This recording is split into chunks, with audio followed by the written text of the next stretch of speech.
G'day there. Welcome back to the RaeSide. My name is Hannah. And wow, what a premiere of Andor. What a way to open the series or the show. So interesting. Many thoughts to share. We'll probably see people file in as they finish up, but let me know if you finished it. Juan, I love how you always what's the word? You've so quickly got something to say. I love this. All right, let's get into it. Mava, what is mother said something about kids killing the Republic officer, but they look separatist from the patches on their weird signs. Actually, I remember that. Yeah, when she mentioned something about she said something about them being Republic. And I'm like, oh, they didn't look. Yeah, they didn't seem Republic to me. It was so good. Definitely love the use of green screen. Welcome, Julie. Tell us. Can't wait to hear your thoughts. Oh, so good. Well, yeah, I, it's so funny. I think because I'm processing so much of what just happened, I'm like still in absorbing mode. But it was a really different way to open up a Star Wars show. I find it a lot different to obviously how maybe Mando started, Boba started, Obi-Wan started. Um, but it's an interesting change of pace in a good way, a good interesting. I like the variety of the style of Star Wars is, coming to us in. I really find that interesting. But enjoyed it overall. I think there's going to be a lot of depth to this series. I think there's going to be a lot of political commentary the whole way through, which is good and which I, personally I'm quite interested in. But it's really interesting. Welcome, Sevilla, in the early hours of what it is. Welcome. We'll get into each episode chronologically. We'll kind of walk through each episode, but my overall thoughts first of all as people are finishing up there watching it too, and coming into the stream. But yeah, I really enjoyed it. I think it was a very good groundwork. Obviously, and with shows like this, and especially something we haven't seen a lot of before. Like we haven't seen Cassian since Rogue One. There had to be a lot of base laying. And this is his pre Rogue One even. So there was a lot of kind of groundwork being laid here of his context, which is necessary. It's not the most it's not the most like catchy thing, but it was really interesting, and I love seeing the real civilianship of where Cassian is. I'm totally not gonna remember all the different planet names. But with the main planet they were always on and Cassian was kind of living on. That was really cool. I loved it felt very lived in, very lived in, very real, very very real. It was like, yeah, Star Wars is real, man. Like this is a real town, real people just doing their thing. Really interesting. Ty Guy, welcome back. Just finished the third ep. Good. Welcome to the stream. We'll just do an overall thoughts, and then we'll get into each episode. Luthen is a pretty radical. Yeah, the characters felt so real. Like you can understand the motivations. Yeah, there was a real humanity to them. Very real. Didn't feel like Star Wars in a good way. Interesting take. I agree with that actually to an extent. I think it was a very new feeling for Star Wars. I think eventually it's going to be, this show is going to be very integral to the storytelling of Star Wars. But it felt very new, didn't it? It felt very different, very fresh. The first 10 minutes of the first episode felt like Blade Runner. Yeah, I can kind of feel that. It was cool seeing the common people in the galaxy living their lives. Yeah, that's what I mean. Felt so civilian and common with the common people. Happy BBY is now a canon time measure. Yeah, right? Like we use it. Like I'm glad that's in universe. Ty Guy, was it just me? It was the first the first time we've seen the BBY marker. Yeah, it was saying the same thing. I think so. I feel like I've never seen that on anything or like anyone talk about it in that frame, like a character saying that at all. But I agree. Star Wars Holocron, welcome back, my friend. I enjoy the realism sense of it, meaning they show the real violence of the galaxy, the real brutality. Absolutely, yeah. You know, we say it was a very real feeling. That means in every aspect. It's the real with the violence, real with the hardship, real with the emotion of it. Every emotion felt very raw. Well, to be here. Well, we'll be here. Won't be here long. I can translate you, Joel. Won't be here long. Oh, that's okay. Tell us your thoughts, and then I absolutely get some rest. Just absorb this. An 80-year-old woman stayed up past bedtime to yell that fat imperial guy. Episode 3 must die. I love that. Oh, that's amazing that your mum stayed up, Julie. That's fantastic. That is committed. That is commitment. Oh, give her my applause and congratulations. That's awesome. But I love that. I love that. It's a good line too. So really, really punchy line. Oh yeah. Is that one? I love seeing the grunts of the Empire. Was that where was that? I don't remember someone saying that. That's interesting. I didn't remember that. Welcome to the stream. Tell us your overall thoughts of Andor. What did you think of the first 3 episodes? Love seeing grunts of the Empire. Absolutely. And to be honest, it actually took me like a couple of goes to connect that. I don't even know what that group is called, but the blue uniforms are actually connected to in the Imperials. It did actually take me a good minute to connect that. But really, really interesting stuff. Joel, really fascinating, different Star Wars, but everyone feels fleshed out and fully realized. Yeah, absolutely. It very purposeful. Everyone feels very meaningful. It's not like they just kind of went, oh, we'll make a random town and we'll put random people in it. It felt very thought out. It definitely feels like this show has direction. The thick corp police guy said it. Oh, I want to go back and watch that because that's awesome. She stayed with it the whole time, never fell asleep, had me Google a couple of things. That's awesome. That's again so committed. That's a quality Star Wars fan right there. Opening scene aesthetic was incredible. Yeah. It's definitely got that, we were talking a little bit about before, the scope and like the vastness of it felt very um yeah, like it's a big galaxy. It's a big galaxy. But the opening scene was really interesting. And very intimate. I liked how they actually started quite close, close dialogue because it kind of makes you go, what are they saying? What are they talking about? Where are we? What are we doing? So really, really interesting. I did enjoy that opening scene. Did anyone else think the police uniforms looked like Cloud City Police? Ah, yeah, actually, that's a good point. That's a good point. I love that. They are called corporate authority. Okay, the CA, the corporate authority. I'm just going to call that CA. At first, I thought the blue uniform guys were just private security. Then it clicked. Yeah, same. I think I just thought it was some sort of like authority figure of some sort. But then I'm like, oh no, they're talking about Imperial stuff. Um, so yeah, interesting. I didn't know Imperials could have different uniforms. To be honest, well, that different, so different to the usual corporate authority. Yeah, there we go. There we go. Great show. It was, wasn't it? It was. Let's chronologically talk through the line of things of how things went. So if we talk about episode 1, the review of episode 1, thoughts at the top of my head, unedited thoughts. You know what episode 1 was like? It was like having it's like eating a protein bar. Go with me on this metaphor. It was like it was eating a protein bar where sometimes it's not like the most delicious thing you've ever eaten, but it's giving you all the nutrients you need to keep going. I felt like that was the first, and I could probably actually say that for the first 2 episodes. I felt like, it was like the actual it wasn't like the most shocking thing happened, which it doesn't. Star Wars doesn't need to be shocking, but it's like it was fueling us for what's about to happen, and I think this season is going to go quite far with the story. So I say that in a positive way. I feel like it was just nutrient dense of like we're understanding critical things about Cassian's temperament and upbringing and his childhood. and he kind of got.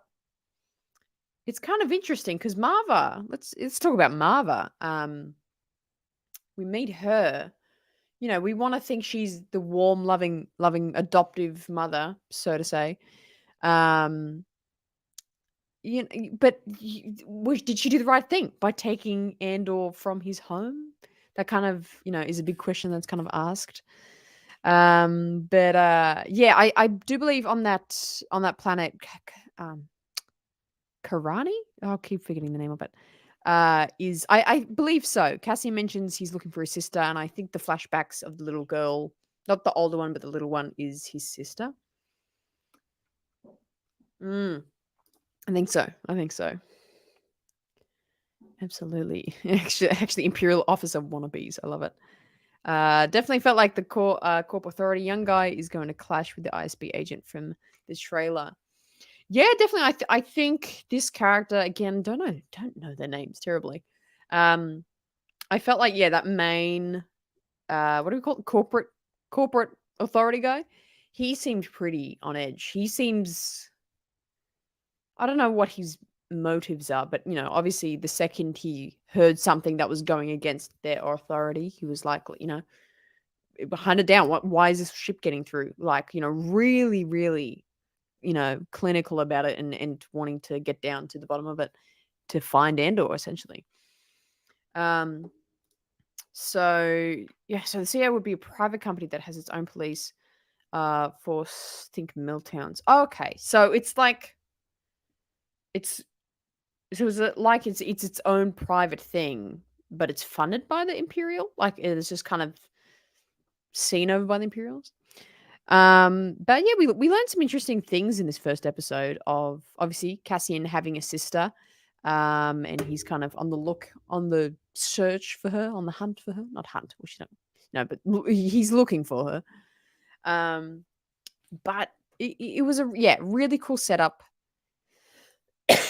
Ended on a bit of a cliffhanger. I totally understand why they released all three. Because all three I think really kind of clipped together really nicely. And then I feel like now is like I'm just gonna call him Stellan Skarsgård because I don't know his character. Luthen, sorry, Luthen. Luthen and Andor like going off. Like I feel like that's like this was the first arc. Like if we think about it like similar to Clone Wars, this is the first arc, and like we're gonna see the second. We're gonna see this, second, third arc. Oh man, maybe next week. Maybe we should do call-ins next week. Or maybe we should do that. That would be awesome. So many of you are still awake. It's middle of the night. I appreciate you being here. Can't wait to see the Death Troopers again. Absolutely, the Death Troopers are super interesting. They just look cool. They look badass. So yeah, we want to see Death Troopers again. Slow burn, but works together. Well, separate, not as much. Yeah, I agree. I think definitely all three together. I find this happens a lot in Star Wars. Like by the time we got to the third episode, I like appreciated the first episode more. Being like, oh yeah, that was like all these notes that were kind of hit in that first episode kind of all make sense and connect now. The flashbacks, are they in the Republic era? Yes. If we assume Cassian, yeah, because he was alive during the Clone Wars. I think roughly. I think roughly just in the Clone Wars, Republic era. Yeah, I think you're right there. Come back to SBS. Also, I work out why. That's right. You got night shift. Night shift. Welcome, Lachlan. Welcome to the chat, the conversation. The brief glimpse at the end linked how I just the face shots showed their faces. They were sick of it all. Just seeing the people wake up shall be grand. Yeah, really, really interesting. Really, really interesting. But I mean, it's kind of hard to speak about each episode individually now that I think about it because it's like they all interconnect so much. So thinking about episode 2, talked a lot about like it was the same kind of feeling as episode 1, ground laying, doing the groundwork. But again, I feel like the best way to describe it's like a protein bar. Sometimes not the most delicious thing you've ever eaten in your life, but it's really nutrient dense, which I think is what this episode is. Because we learned so much these short episodes. We learnt the relationship between Cassian and Marva. And we're seeing these great flashbacks of Cassian as a kid and his very rural upbringing.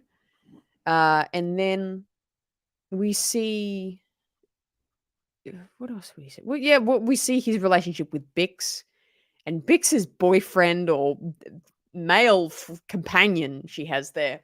Did not like that guy. I had a very mixed reaction when he got shot in the end there, but because I was kind of relieved. He was kind of being a bit of an ass. But that was really interesting. That whole Tim the snitch, yeah, Tim the snitch. I love it. That's so good, Christian. I think the flashbacks are in that era. Episode 2 felt more like a linking episode, not much, but a lot of linking, the best way I can put it. Absolutely. I definitely don't think we're gonna use the filler episode. Hate to use that word, but I don't like none of these are gonna be filler episodes, and I don't think there will be filler episodes in Andor because there's so much meaning in each of these episodes of just piecing together where Cassian is. Because if you think about when we meet Cassian in Rogue One, he's a beat up guy. He's gone through a lot. He carries a lot emotionally. You can see it in his eyes and just the way he presents himself. He carries a lot of emotion, and we got to find out where that comes from. So being taken from his home from quite an early age without fully consenting that idea. And then to where he is now, he's on the search for his sister, and trying to get off the planet they're on by hopefully Luthen can help him. But it's interesting that he in the end kind of went with it. But obviously I feel like that's where our story's going to go. Yeah, I kind of felt bad for hating him, but it's like did other people not like that guy either? Did not like him. Also, yeah, how are you awake? I appreciate you being here. Verix was mentioned, I think. Oh, really? I can't remind me when. Oh yeah, B2 EMO, or B as they call him. He's a great character. I think he's gonna be very much a loved character. He was a cool little droid. I loved him. Tim got karma. That's right. Why a droid's so awesome. Yeah, B is just so cool. He had such a cool little characterization, a little bit of personality there, bit of sass. I love it. Every kind of cool, heroic character needs to have a sassy droid. Makes sense why him, Cassian and B worked because of how well Cassian and K2 worked as well. So cool, so cool.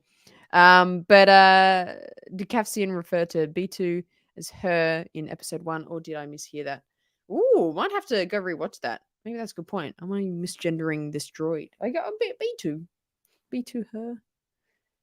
Yeah, I don't know. Actually, that's a good point. He didn't want to hear end. Yeah, that was really sad, right? That was really sad. That droid was very emotionally connected to Cassian. My goodness. But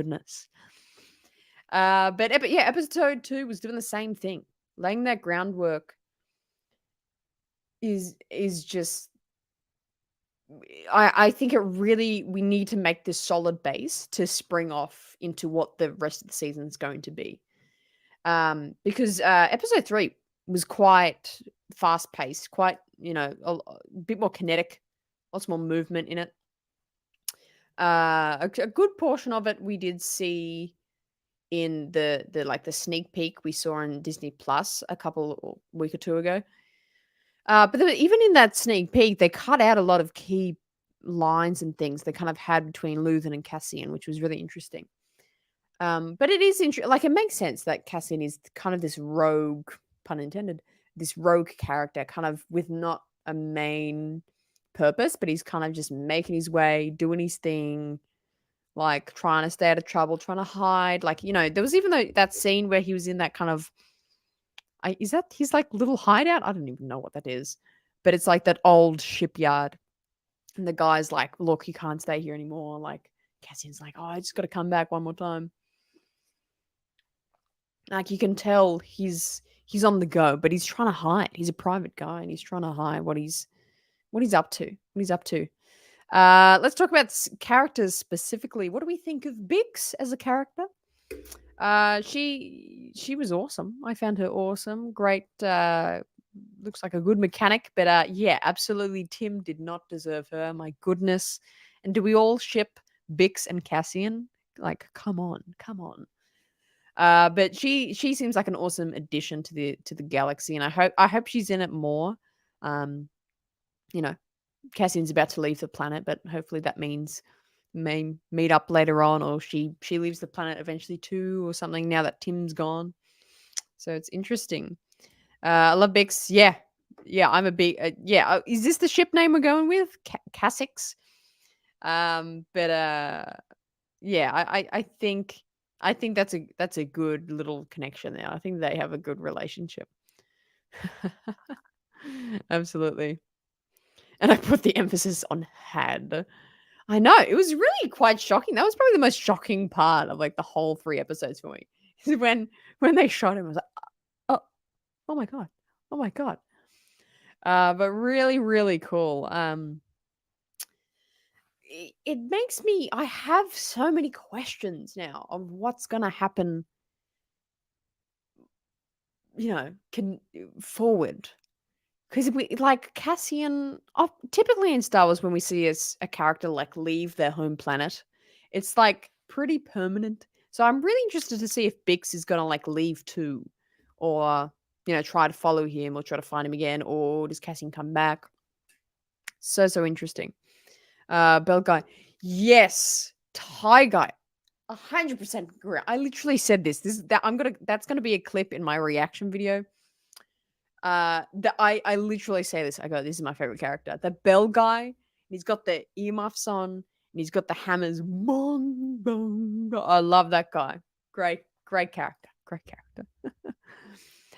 Star Wars hologram. Who is Marva's partner, and do we think he will play a role in Cassian's story? The guy on the ship during the flashback. Yes. I don't think it's a romantic partner. I think it seemed like a business, a very professional partner. Um so I don't know if he'll play a part. I don't know if he'll come back. That's an interesting thought. Because I thought that. I was like, like, are we gonna get a flashback of Cassian's father? And is it gonna be his real father, or his, like, Marva's her kind of his adoptive mother, we're assuming. Like, are we gonna meet Cassian's adoptive father? And, Lu Luthen's, pretty, you know, low blow when he's like, "Oh, just like how your father was hung in the street." It's like, "Ooh, like, are we gonna see that?" I don't know. I was surprised they didn't, stun him, yeah, but, then I was yeah, he kind of deserved it. Yeah, I kind of agree.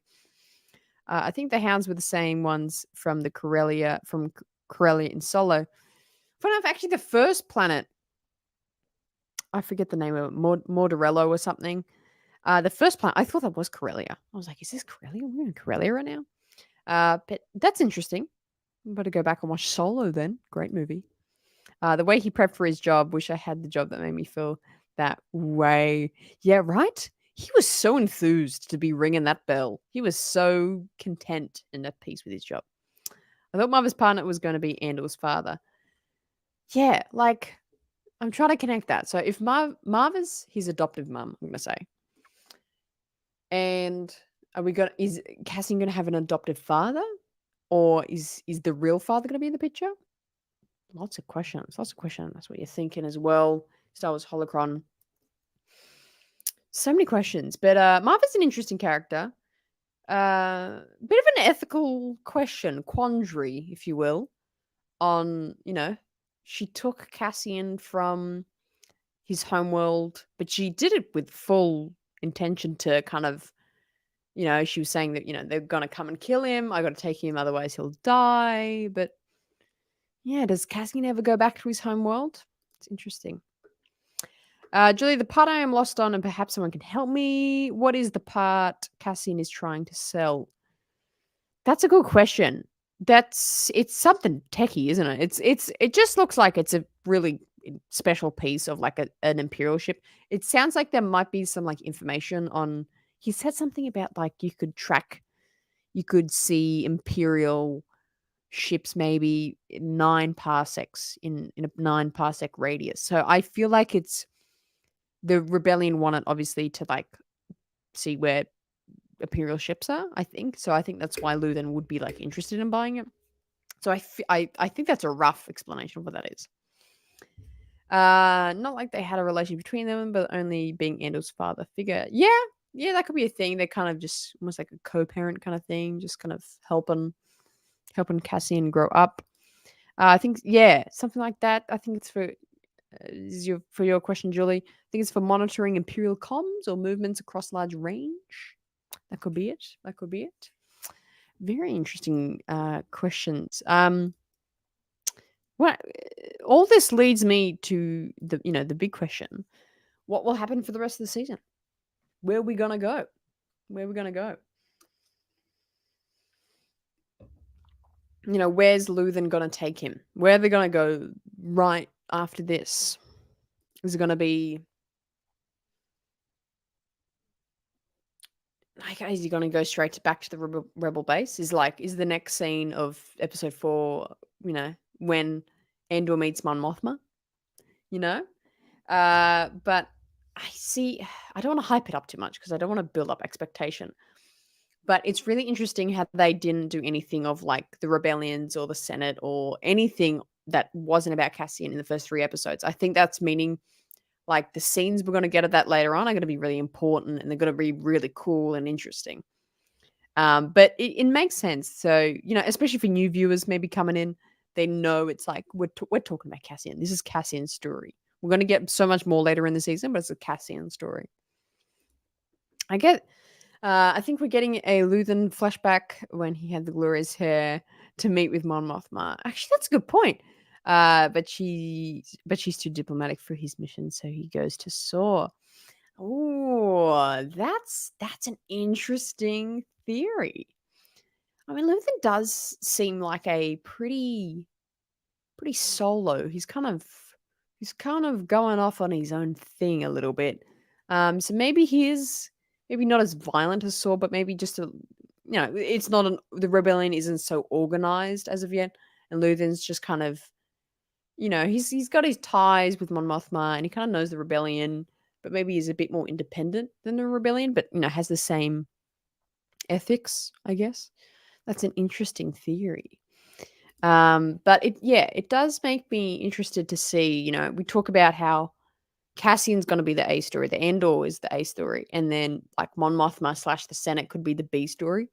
Like, how is that going to is that going to coincide with each other, and when does that coincide with each other? Yeah, really, really interesting. But I think it would be cool to see some rebel bases. This is a random thought just had. It would be cool to see if we saw the planet Crate. If we saw the rebel base running on Crate, of course, Crate being the salt planet that was in The Last Jedi. And that actually Crate shows up in Leia, Princess of Alderaan, the book, which is not too far off this show in terms of timeline. And that's like a functioning rebel base. But yeah, do you agree, Juan? Yeah, Crate or Dantooine would be awesome. Crate, yeah. That'd be because then obviously, I'm a big fan of trying to connect everything to the sequels because I think that's gonna make the sequels even better. That would be cool because then obviously we see it in the sequels. That would be so cool. So maybe they go there. Crate was a bit more of like a outer rim kind of last post kind of base. I don't think it was in there. Where was it? Where is Crate? But that would be interesting. That would be a cool little tie-in there. But let me know, what do you guys predict for what's going to happen? Is Luthen going to take Cassian to a rebel base right now, or do you think they're going to be chased for a little while? Is it still going to be a bit more chaotic? Is Bix going to chase after Cassian, or is Cassian going to come back to this planet? Let me know your thoughts of where this show could be going. This will be essentially our final thoughts as well. because I know it's very late there. It's very late in most of the world. So I hope you all can get some sleep very soon. But let's talk about our final predictions, thoughts. Where could this be going for us? I mean, yeah, good timing. Good timing, Yuan. About to wrap up. Can't wait for more Andor. Love it. Thank you so much for joining the countdown and the after show. Really, really appreciate you being here. Fantastic comments, as always. Tiger, I don't think there will be a rebel base, as I don't think there is a rebellion yet. Actually, that's a good point. I was just saying they're not that organized yet, so maybe we don't. Actually, yeah, that's. Let me edit everything I've said actually, because I agree with this. It's not as organized yet. So maybe there's no like official base, but there's kind of maybe meetings, maybe like loose meetings on random like places. Interesting. When I open another close. I love it. We'll wrap up here shortly. Final thoughts. Either he meets Saw or he heads up one of Luthen's safe houses. Yeah, I think so. So maybe less of a rebel base and more of a some sort of a rebel housing or area, something. Something. But I definitely think we're kind of gonna go on this excuse me, I think we're gonna go on this journey and this process of Cassian not I think it's gonna chisel his character down. And I think, the Cassian we see in Rogue One is still very violent and cutthroat and serious, but he's a lot more clean about it and he's a lot more concise and decisive. And right now, he's pretty chaotic and messy. Um, so I think it's going to be a really interesting journey of him meeting people and having experiences where he kind of, starts to shape his character a little bit more into the Cassian we see in Rogue One. But it's definitely going to be an interesting journey, very, very interesting journey. But it was a pretty good premiere. I think this was a pretty good way to open this show. Very Cassian focus, which is what we need for the bang for the opener of the show. So really, really loved that. Star Wars Holocron, didn't the CIA sergeant say there are pockets fermenting? Yes, that's right. I caught that referring to rebels. Maybe there's base we haven't heard, a small group. Yeah, that's what I'm thinking. I'm like, I don't think it's like the full on Yavin 4 yet, but it's like surely there's like group secret meetings happening around the place. Surely, surely. But let me know your final thoughts. I'll do the housekeeping before we get into the rest of the final thoughts. I'm part of the Star Wars Underworld Network, so make sure you check out the Star Wars Underworld on YouTube or on social media as the SWU. Tomorrow, in fact, 6:30 PST, we're going to be going live, debriefing it for about 2 hours, the whole show. So make sure you're there over there. I'll be over there talking and co-hosting over there as well. And of course, many of you know, but I go live every Monday at 7 p.m. PST, 10 p.m. Eastern time, and that's 12 p.m. here in Australia. So live every Monday. Final thoughts about the rebel cells? They could be rebel cells existing. I definitely feel like there's small groups of them, but they're not rebellion yet. Agreeing. Well, we'll start to wrap up here shortly. Very, very shortly. But it's whew, I don't know how you guys are still awake. It's only 7:40 here in Australia, it's PM. And I am exhausted from today. We've had such a fun day. Thank you so much for joining the countdown. It was such an exciting countdown getting to the show. Julie, thank you for your show and your thoughts. Thank you so much. Let us know if you found some Easter eggs. I saw some posted earlier. Actually, I think I may have, but I feel like I'll find more on the second watch. I might make a little post about it. Absolutely. Insurgents? Don't know the other name of those. That's not rebels. That's a good point. The that's a good point. Just another name for rebels. But we'll start to wrap up here, guys. Thank you so much for joining for my many hours of streams today. I'm going to jump straight into editing my reactions, and we have a very, very special guest for my reactions. My girlfriend Tilly watched along with me, and she's quite the Star Wars novice, so she had very interesting reactions, probably more interesting reactions to me actually to the show. So you'll see both of our reactions, well, not live, but in the videos. So make sure you're looking up on YouTube in a couple hours, probably tomorrow, for those reactions. It's going to be really really cool. But that's we'll start to wrap up here. Again, thank you so much for your time and comments today. It's been so fun enjoying Star Wars all together. I hope you all get some sleep, get some rest. It's been a fantastic premiere. And you know what's so fun? That this isn't it.